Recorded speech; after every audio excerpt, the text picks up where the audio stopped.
for one tua for gulu kachel ki tunku malo lo an gluan ki dega jero manager Acholi in ki yom twin ni no me karama yende piero beach e do ma para rio mo aliba rio ki piero ya de alego uno weng mauti woho kamoy ken tunku malo nyo kamo ke ken Uganda obin ini machalo meno uchunku meg wakidi face ni ma meno kachalo kit matu doctor board wa kit management na Acholi in doc me security ageo wano weng mati wo kun wangeo ni security na Acholi in nok ba nok doge lokum family doge lokum narachela chel tie maber che kono do loko bir ka wot kar manene chon ya kan ka dong yubutum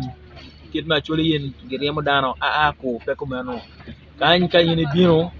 ole beru bot jo ma yubo event ka gen dong chawa goromo ole gen no gimit ke do eno chalo wan to warimo dano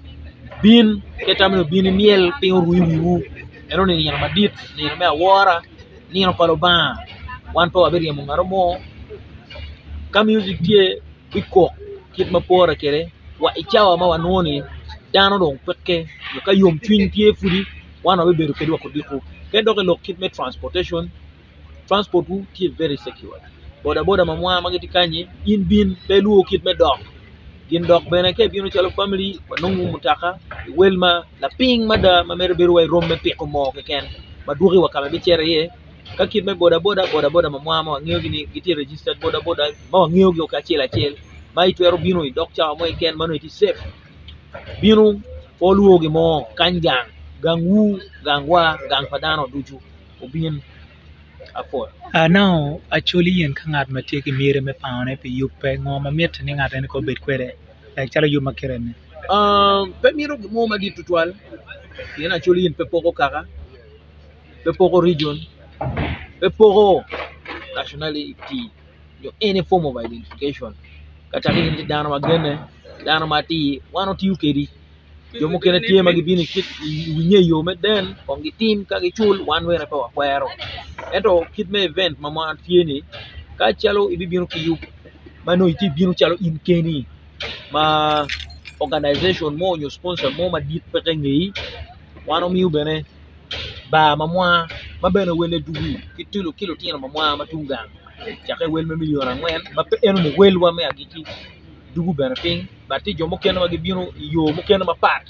e chalo kit me yup eni matie ka binu ni mamin gi wel me million abi mabene kit me business tie mag gina gi woni starting price and ending price so kanga rati serious bati ke miri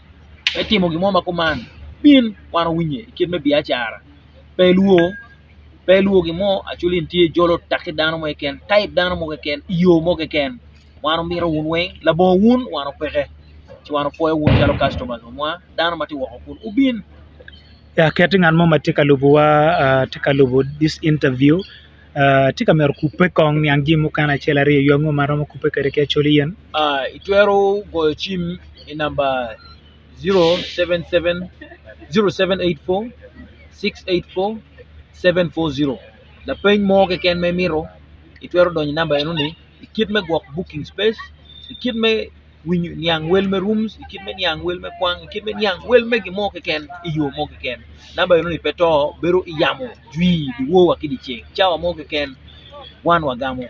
pol kare fate fast dano waro wi Acholi yen ki kanamo mo kan lock me fireworks yupe upi mo gali bari yo ke piere we dak tinini watie ikit me yupe mo alibari yo ke piere we dak me donye dwema chel kikume watiki fireworks kan ya Acholi yen ni le piere dak wa chel watiki live band wel me chili ngali ba para bi keken bino kit mai bi bino ka chwako kere omegi wakidi face bino mai tum bino ki family bin ma watie mo mai ngeni tie me yeke jimi watie wel mu poro tikita chon pe wa logo wel kejeni renovation tie mo time wa new kit me donyo wa ye kan tie mo loke endo jimi wa futie i wel ma chon wel mo loke mati petie bin ma chunyi tek bin bi chwak gangu bin bi chwak kakani Acholi yin pa mu ti ma megu mamwa padano weng